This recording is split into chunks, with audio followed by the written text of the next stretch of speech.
What's up, everybody? Peter Exodus O'Coffer here, and welcome to another episode of Three Things, and we're doing September 2023. So let's jump right in. Couple big albums dropped this month. This is October, so last month. But first one, Guts by Olivia Rodrigo.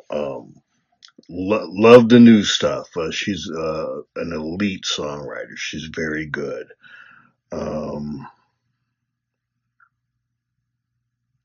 I like, mostly pop, but a little dash of punk. So there's that little edge going on there. And I think, this generation of artists, they write lyrics differently. They don't do as much symbolism as, say, Bob Dylan or John Lennon or Kurt Cobain of Nirvana.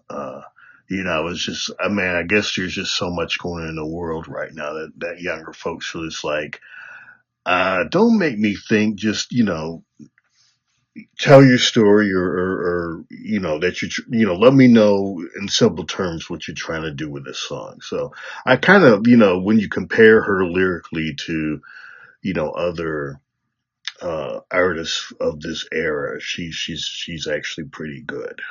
She does a good job of doing that. Okay, so let's go on and jump into this, because when you talk about Olivia Rodrigo, and this is music appreciation. I've done quote unquote, is this stealing the song? And so Olivia Rodrigo's been accused of borrowing or stealing. So on this new album, All American Bitch by Olivia Rodrigo, and she's been accused of stealing "Start All Over" from Miley Cyrus. Um,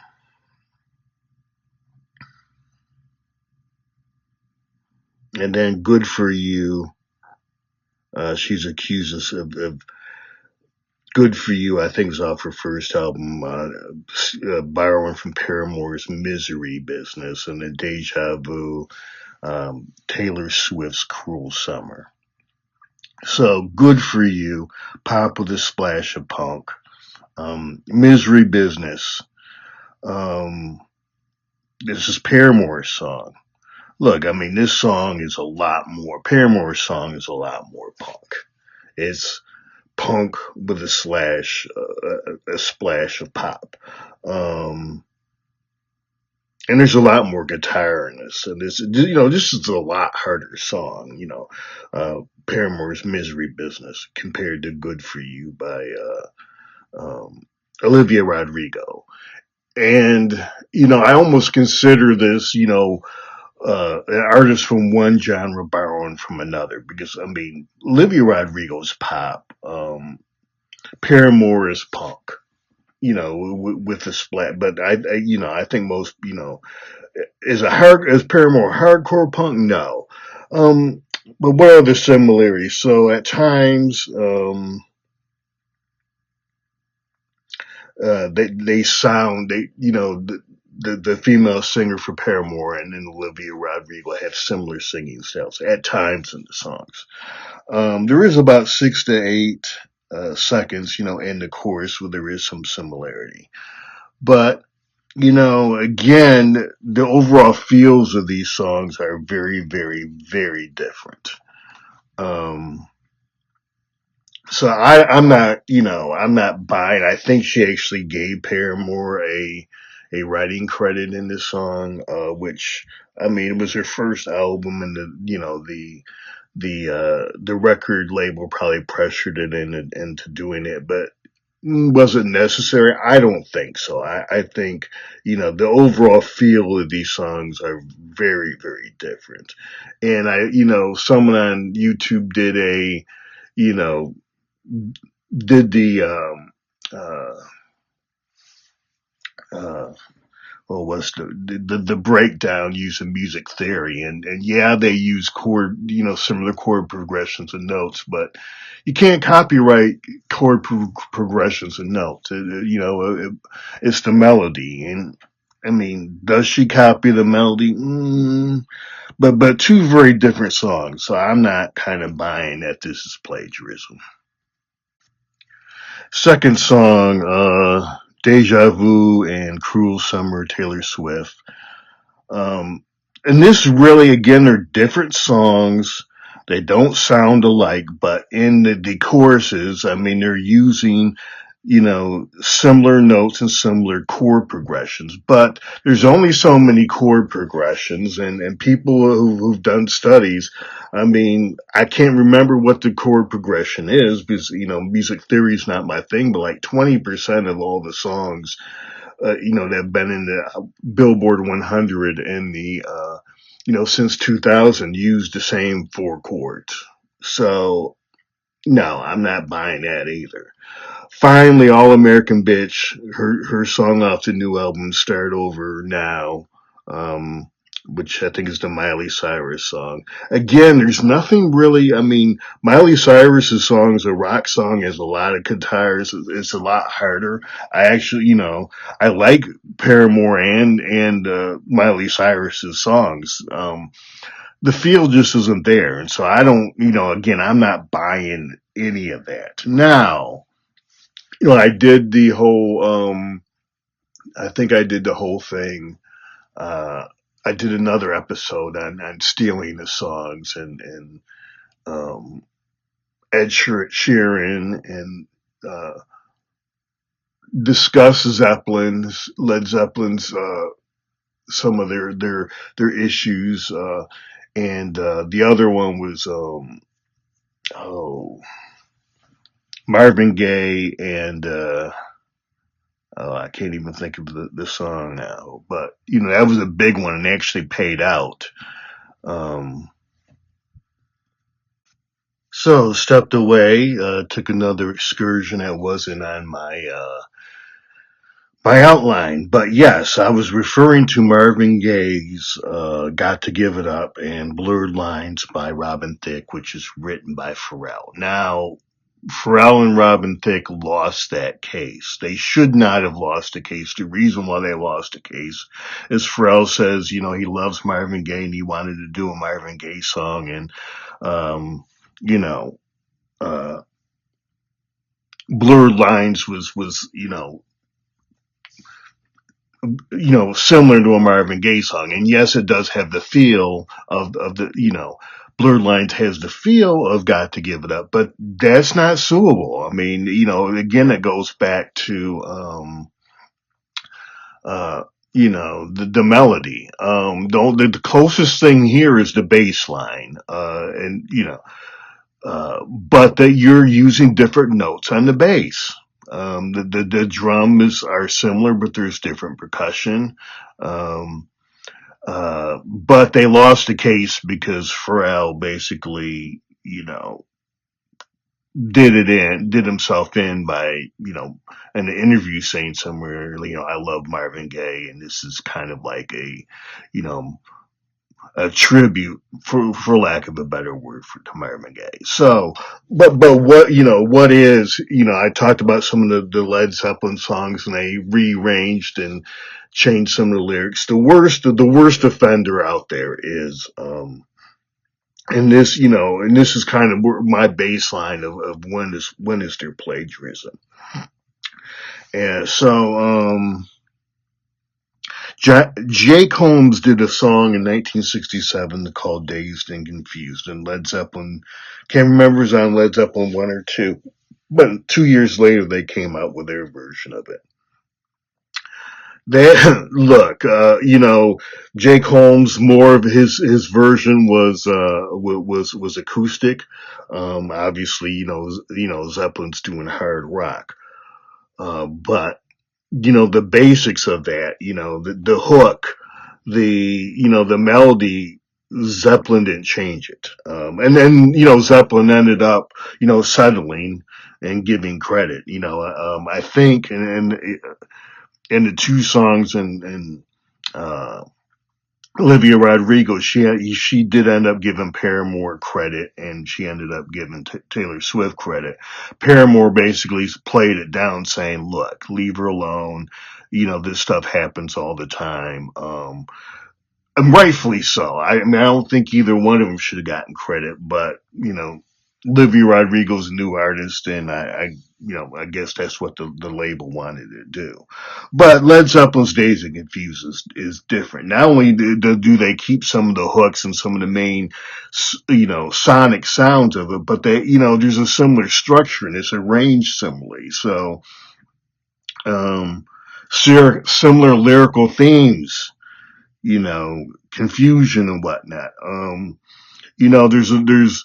There's a both songs have a breakdown in it. Both songs have a psychedelic aspect to it.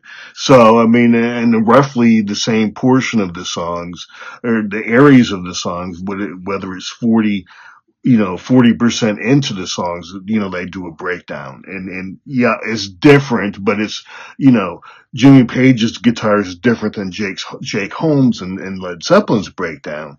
But, it's still arranged very, very similarly.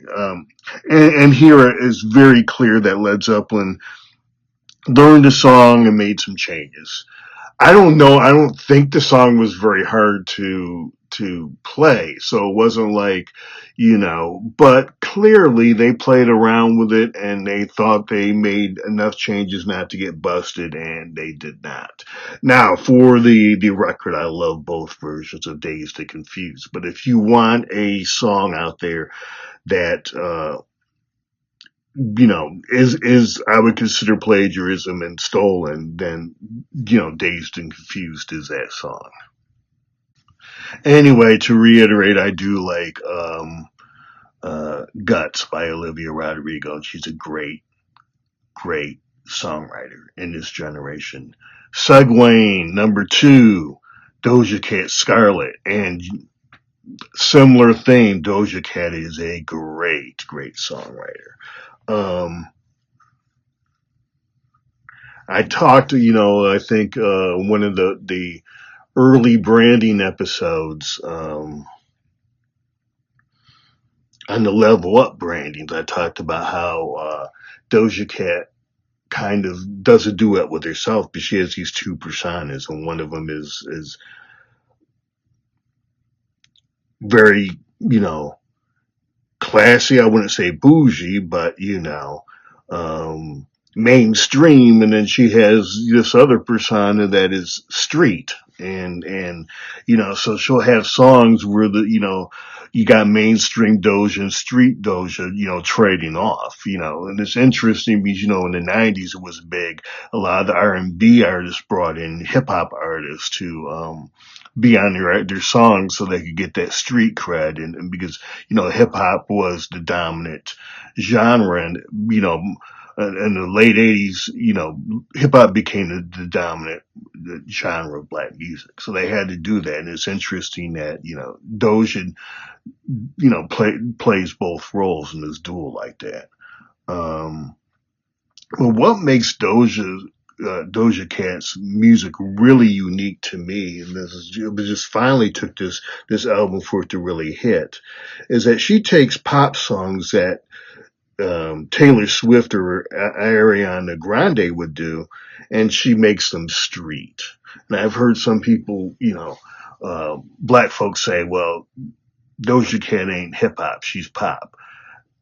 I think she's both, and I think she's legitimately hip hop, but she still brings that street sense that makes, and I think some people bring that criticism to Drake. Maybe that's why he did this, the album, not this one, but Her Loss or whatever with 21 Savage, a whole album with 21 Savage to get folks off his back to be like, hey, I am a hip hop artist. I think he's a hip hop artist regardless of what he does with 21 Savage, but going back to Doja Cat, I mean, so she takes pop, very, very pop songs, and she makes them street.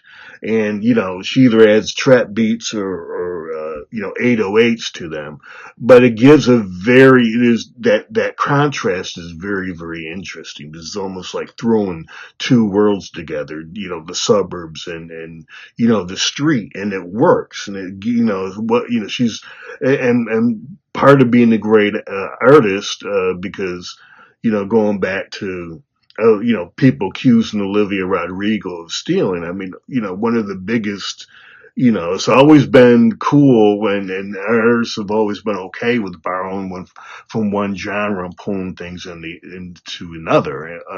But, oftentimes what's truly original and what perks people's ears up is when you throw two different, varying different sounds or styles that's never been done before. And I don't know if anybody's, this is Doja's blueprint. I mean, she hasn't done this, once or twice. I mean, she pretty much does this all the time with her songs. So yeah, that's what I think that's what really makes Doja Cat, um, unique. And as far as I'm concerned, keep going because I like her music. But, look, Doja's had a rough year on social media, fighting with her fans. They want to be called kittens and she derided them. Look, I do a lot of episodes on branding here. Is that good branding? No. But she's 28. It's not easy being famous, and famous people have problems too. And not going to give her a pass, but it is what it is. Uh, you know, Famous folks, make their mistakes in public.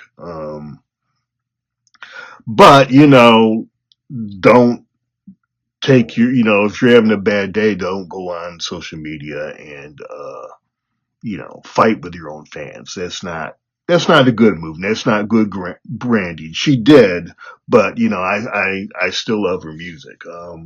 I separate the music from the stuff away from music, or try to. Sometimes you can't, but um, so far with Doja Cat, I can. But yeah, this is a very good album. Remember earlier this year, Doja Cat said she wanted to do a punk album. I'm just like, Doja, I can tell you your record company ain't going for that, and I think that's what happened. They're like, no, we want our billion streams, Doja. You do what you do, what you've been doing, and you know, stay in that lane. Thing three. So Hipgnosis is a company that buys music catalogs, and it's been interesting watching this whole process. So they were founded in 2018. They raised $1 billion to buy catalogs.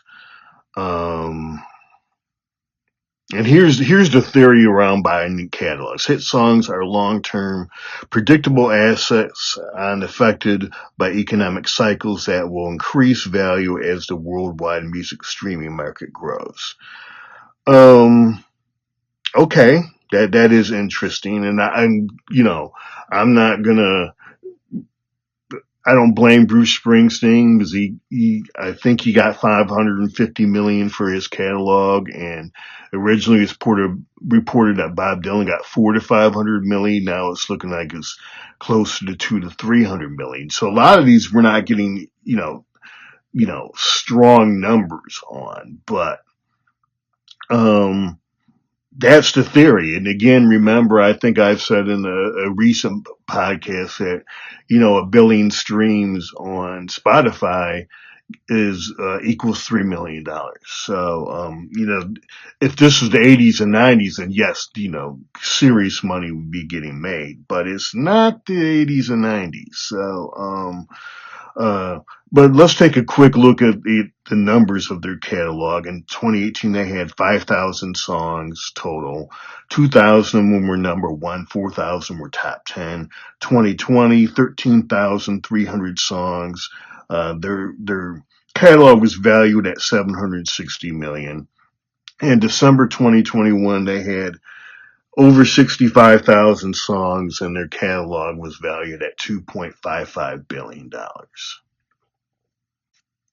So here's where the rubber hits the road. In 2022, they made $168 million in revenue, and they had $19.4 million in net income. So they're raising a lot of money, they're buying a lot of catalogs, but the profit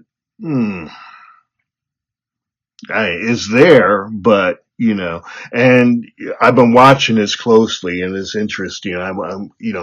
As I move through this channel at some point, once I finish all the branding aspects I want to, and there's still some to go, then I'm going to kind of, because I think part of branding, for these, um, legacy artists, for lack of a better term, is going to be, the branding doesn't stop. The branding for Elvis and Prince and Michael Jackson doesn't stop. I mean, there's still branding to do. You have to brand for each generation.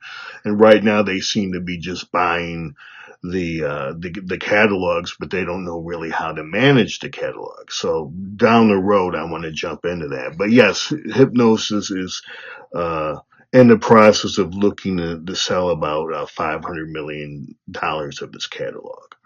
Um, as I said, Spotify, Billing Streams Club, Billing Streams gets you $3 million.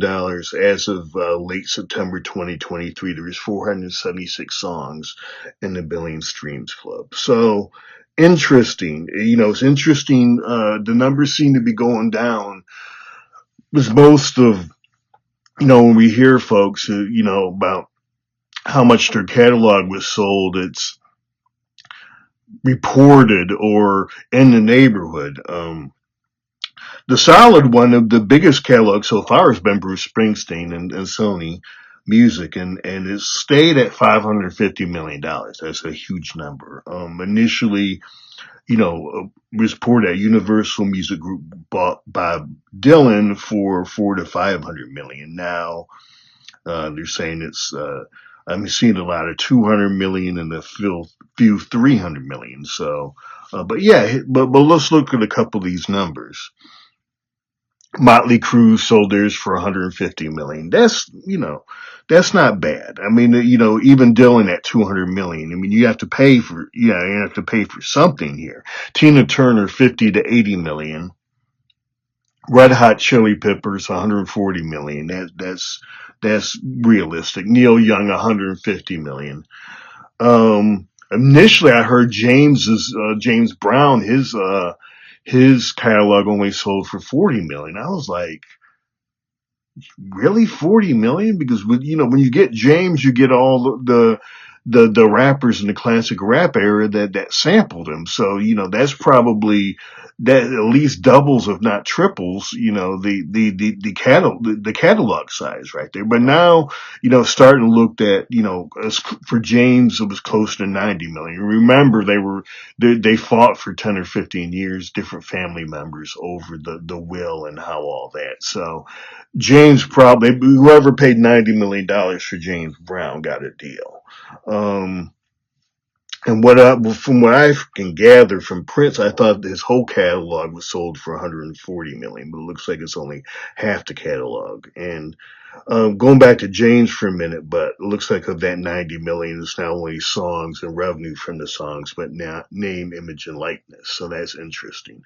It'll be interesting going forward. Does James Brown's singing voice fall under name, image, and likeness? Because, with AI, I discussed this, uh, in a couple weeks ago in another episode, dealing with music and AI. So yes, that is going to be very interesting. So yeah, those are the three things.